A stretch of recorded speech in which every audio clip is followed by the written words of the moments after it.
Tuesday, September 16th. Market analysis, Stan Ehrlich. And we have another day where we have a new high in the stock indexes. As I start out with stock market indexes, every time, go to the individual futures contracts and then a few stocks and other topics as well. Now, you know I've been looking for the beginning of a break, and I think it's going to be a substantial one, into October, which has over 90% of the time since 1993, when the S&P 500 started to trade, a track record of producing a buying opportunity, sometimes extremely profound, in October. So, why wouldn't it happen again? It could, it should, it might. I think we're set up for it. The problem at the moment is looking for those days, price action, type of activity that says we're starting to go down. I found it today in the SPY, and in a more generalized sense, the other indexes, not necessarily a ER signals, sell signal like SPY. So let's take a look. The MES, new high, closed just barely lower, basically unchanged. But the key here is it's overbought.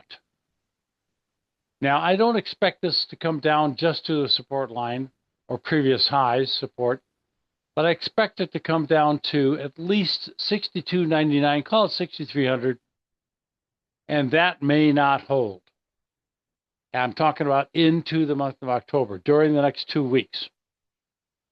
Next, we've got the opening, popped into new highs, started to fail, came down pretty good, and then closed so-so. Again, a little bit lower.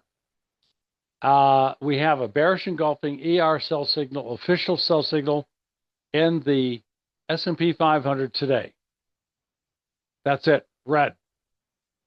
Now, if this comes true, I think it's the beginning of a move, like I said before, that's going to get down to or below approximately 620 on a spider, and very possibly a lot lower than that. I can't help it. I've seen this happen year after year after decade and so on. Next, we have a spider sell signal in the 1 minute, actually 5 minute charts. I like what I see. Actually, it looks like a small head and shoulder top over a 2-day period. Not much of a pattern, but we'll see what happens tomorrow morning. Next, QQQ, overbought. Slightly lower close. New historic highs. A very much set up for a break, which I've seen hundreds and hundreds of times. But they're difficult to pinpoint. We'll see what happens. We've got the Qs, 5 minute chart, stalling out a little bit, going flat, closing a little bit lower after new historic highs early. Overbought. NQ, third day. Slightly lower close. New highs.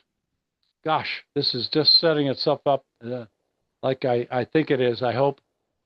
And then you got the NQ 5 minute. Nothing spectacular about it at this point. Most market traders, participants would not recognize this. And I hope I'm right, obviously. But you don't know until after the fact. Next, the 5 minute YM. It hasn't made a higher high. Go back one. For today, as the high today is lower than yesterday's high, which is lower than Friday's high, and Thursday was the high day and the high close. I probably mentioned something about the high close and the strength, about this sets up a variety of bearish situations.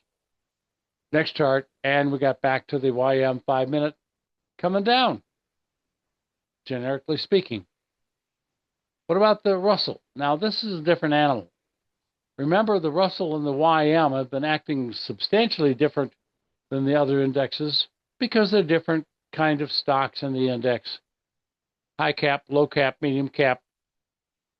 So we have slightly lower highs for the last 2 or 3, 4 days, 3 days, and a little bit lower low, but it managed to hang on to a small gain on the close.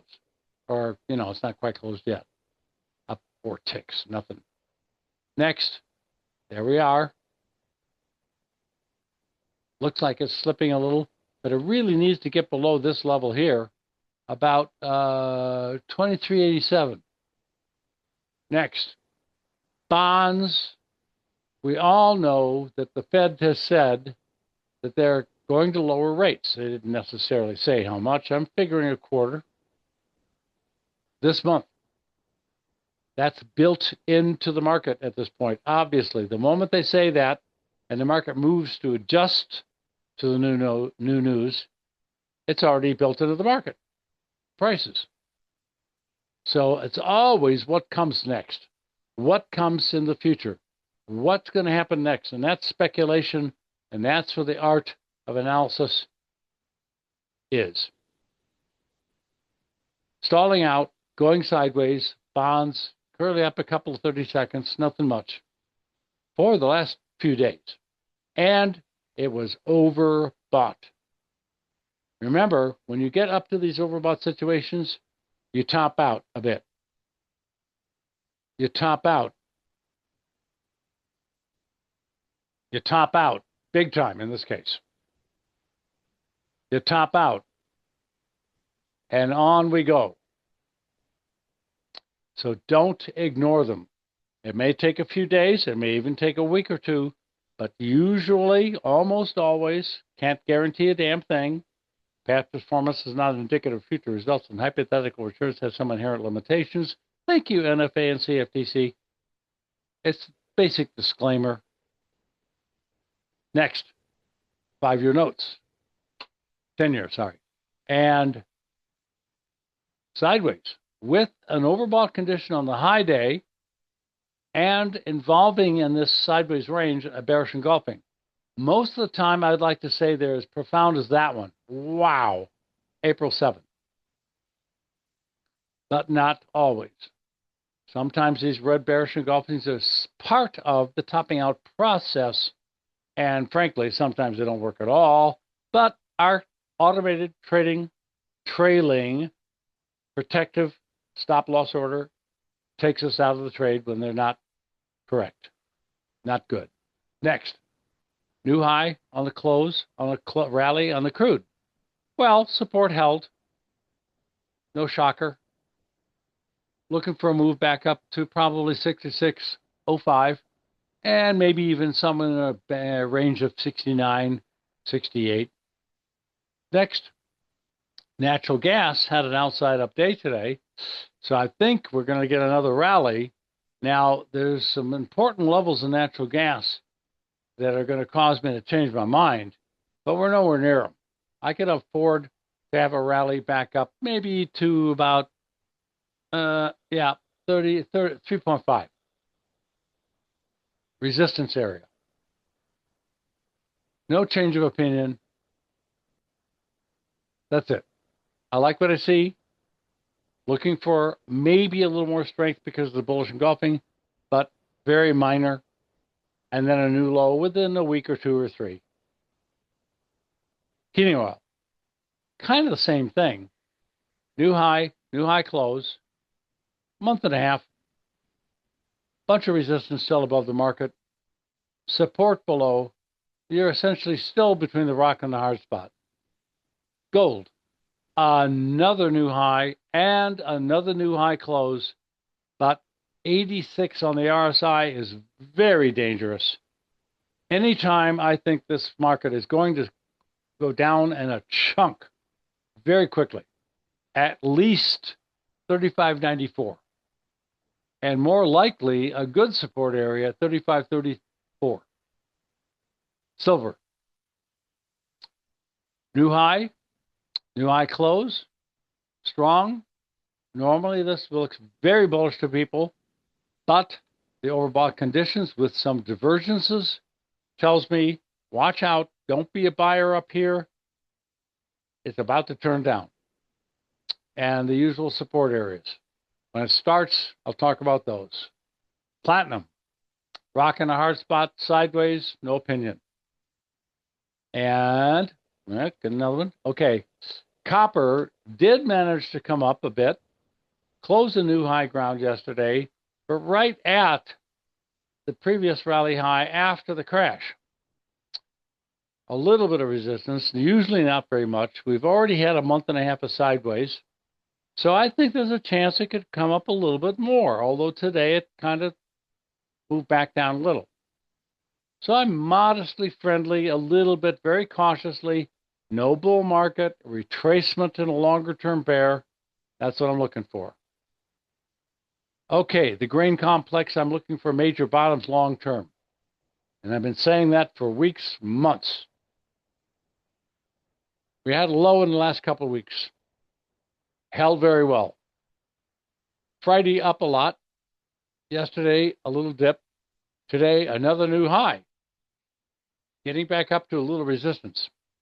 The key here is to close above 1062, call it 63.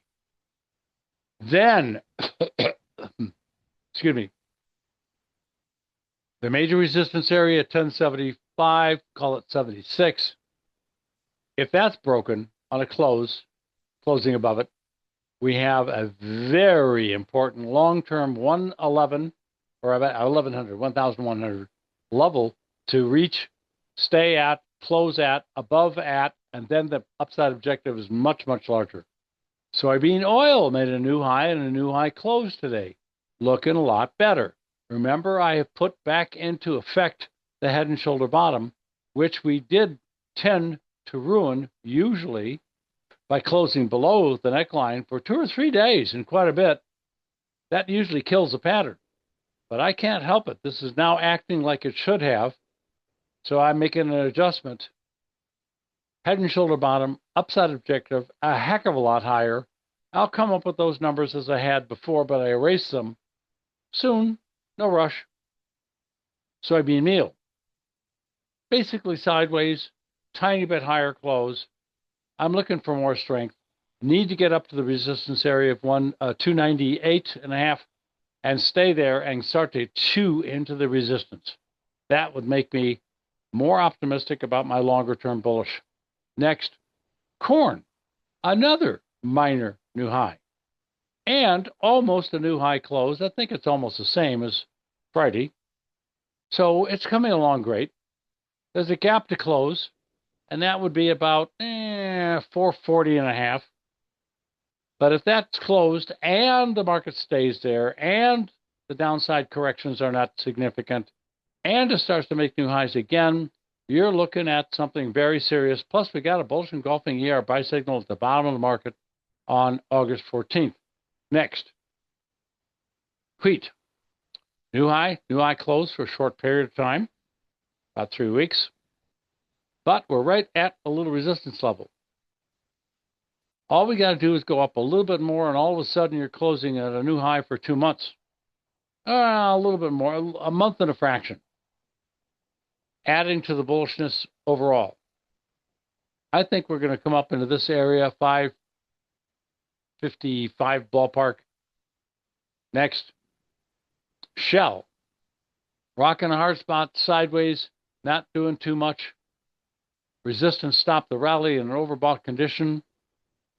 Pull back to support, not doing too much at the meantime. I'm looking for sideways to probably lower. Next, we've got a test of previous highs, almost exactly an apple. The high that was overbought and only about a week and a half or so ago. Closed not that great, but a little higher. I think it's in the process of topping out. You have a gap to close between Friday's high and Monday's low. If we break below 223.60, I'd be looking for a chunk lower. upside exhaustion gap possible yesterday, overbought conditions. The high is not particularly that important to me. It's the overbought condition and the gap. Today, a doji with another strong close. But watch out. Let's see what happens. Tesla, I think, is about to roll over and head south.